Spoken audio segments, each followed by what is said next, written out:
नमस्कार मित्रांनो, आज आपण अशा अभिनेत्रीबद्दल जाणून घेणार आहोत ज्यांनी वयाच्या फक्त 33व्या वर्षी या जगातून निरोप घेतला होता।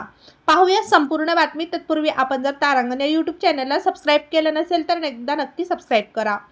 अभिनेत्री मधु मालिनी ह्या हिंदी चित्रपटसृष्टीतील एक सुंदर अभिनेत्री ओळखल्या जात होत्या। 1970च्या दशकात हेमा मालिनी यांच्यासारखी दिसणारी म्हणून ओळखल्या जाणाऱ्या मधु मालिनीने छोट्या भूमिकांमधून स्वतःला स्थापित करण्याचा प्रयत्न केला। तथापि मुकद्दर का सिकंदर मध्ये अमिताभ बच्चन यांच्या बहिणीची भूमिका करून त्यांना खरी ओळख मिळाली। ग्लॅमरच्या या जगात एके दिवशी त्यांचे आयुष्य अचानक संपले। अभिनेत्री मधु मालिनी यांचा मृतदेह त्यांच्या राहत्या घरी सापडला आणि त्यांच्या मृत्यूमागील सत्य अद्यापपर्यंत पुढे आलेले नाही। अभिनेत्री मधु मालिनी यांचे खरे नाव रुखसाना होते, पण त्यांना चित्रपटसृष्टीत मधु म्हणून ओळख मिळाली।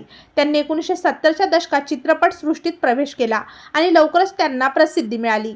त्या हेमा मालिनी सारख्याच दिसायच्या, अनेकदा लोकांना त्यांच्याशी गोंधळात टाकत असे। मधु मालिनीला अवतार या चित्रपटाद्वारेही मोठी लोकप्रियता मिळाली, ज्यामध्ये त्यांनी अभिनेते राजेश खन्ना यांच्या सुनेची भूमिका साकारली होती। त्यानंतरच तिची तुलना हेमा मालिनी यांच्याशी केल्या जाऊ लागली। मधु मालिनी यांनी त्यांच्या कारकिर्दीत छोट्या भूमिका साकारून ओळख मिळवली, तथापि ते कधीही चित्रपटांमध्ये मुख्य नायिका बनू शकल्या नाही। त्यांना बहुतेकदा सहाय्यक किंवा किरकोळ भूमिका मिळाल्या। 1978चा मुकद्दर का सिकंदर हा चित्रपट त्यांच्या कारकिर्दीतील सर्वात मोठा चित्रपट ठरला। या व्यतिरिक्त त्यांनी लावारिस, खुद्दार, एक दूजे के लिए, रजिया सुलतान यासारख्या अनेक चित्रपटांमध्ये काम केले होते।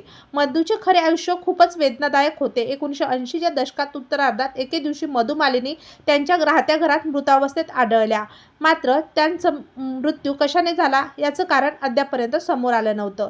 तेव्हा मित्रांनो, आपल्या तारांगण या YouTube चॅनलतर्फे सुप्रसिद्ध ज्येष्ठ अभिनेत्री मधु मालिनी यांना भावपूर्ण श्रद्धांजली।